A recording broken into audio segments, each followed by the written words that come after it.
Now, of course, I've mentioned improvements in access for service and maintenance. And I just finished reinstalling the removable shroud here that I designed as part of this radiator installation. And the car's raised up here because you can simply remove this wheel, remove that portion of the fender where the radiator shroud is, and actually remove the radiator through the wheel opening if you like, giving access to the fan and the front of the engine much easier than normal.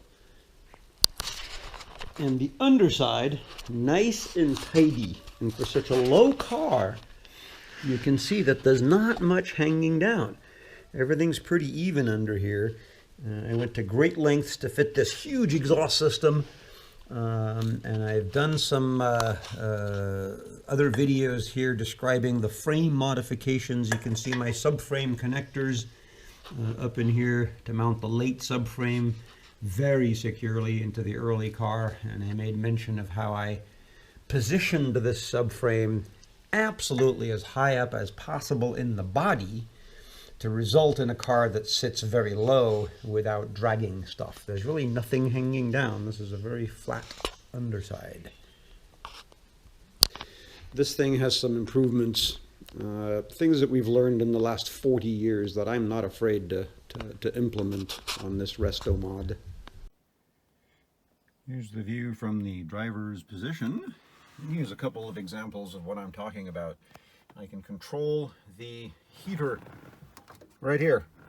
Heater mounted directly below the dash, simple T7 heater. I made a mounting there without damaging or drilling any holes to simply clamp a cover over the old fresh air duct. As a US model, this had a big old duct running through the engine compartment. I've chosen not to reinstall that.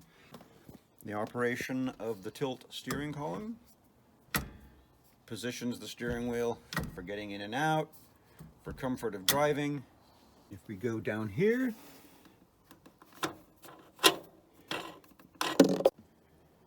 and the same over on this side, undo the wing nut. What we've got in here is a removable hood design to greatly simplify working on these things. And still has the same, no external belts or pins or anything. Simply release the bonnet. Now, I do have the complete set of standard hinges that could be put right back on. Nothing has been disturbed as far as that goes. But with this removable one, you just simply operate the safety release in the conventional way and lift the hood right off.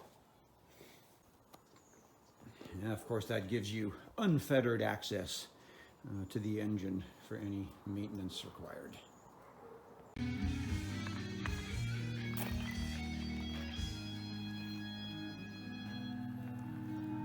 Well, while we have some good music and some good sunlight, let's take a look at the very latest improvement here. I've been thinking about this for a long time. I've even told people how to do this for years, but I hadn't put it on this car because the thing never overheated.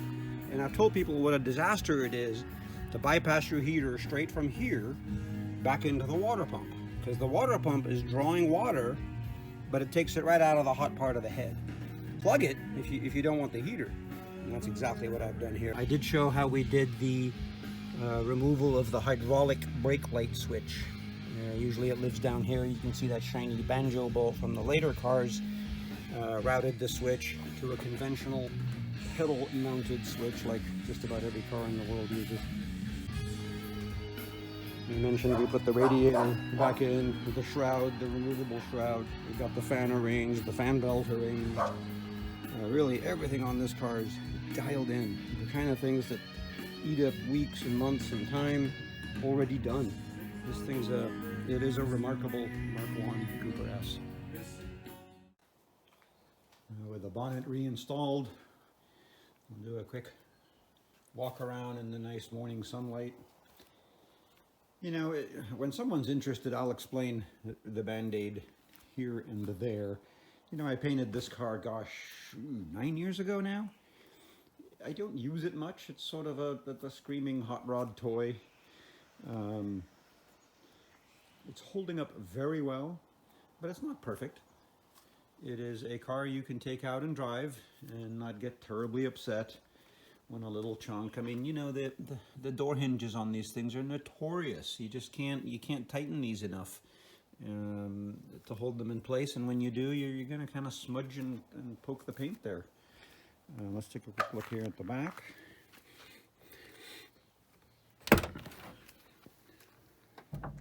My favorite Optima batteries, of course.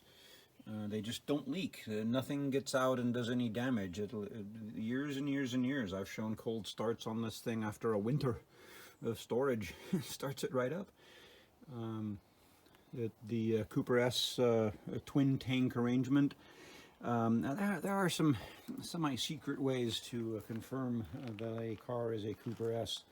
They don't always work, but I'll go into details on those with anyone interested. This one is a 1966 California destined Mini Cooper S. I actually know the original family owners of this car. We looked at the inside of the tilt column arrangement, and yeah, you know, I've admitted I'm not an interior guy. These seats are sort of placeholders. I have animals. I tie a child seat on this side here. I've got the eye hooks for the child seat belt. A fun little car that is not a practical transportation vehicle, but sure has a lot of other benefits. Yes, indeed, this is your chance to buy a Mk1 Mini Cooper S from the person who built it.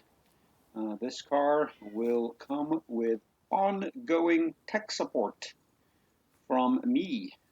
There's nothing that could happen to this car that I wouldn't be able to diagnose in moments. There's not a piece on this that I did not build by hand myself. I don't think there's another Mini for sale anywhere in the world with this much transparency about the build. There's probably 10 or 15 years of videos here on YouTube about this car and all of the thought and design and modifications that went into making this one of the most amazing Mk1 Mini Coopers on Earth. Thank you for looking.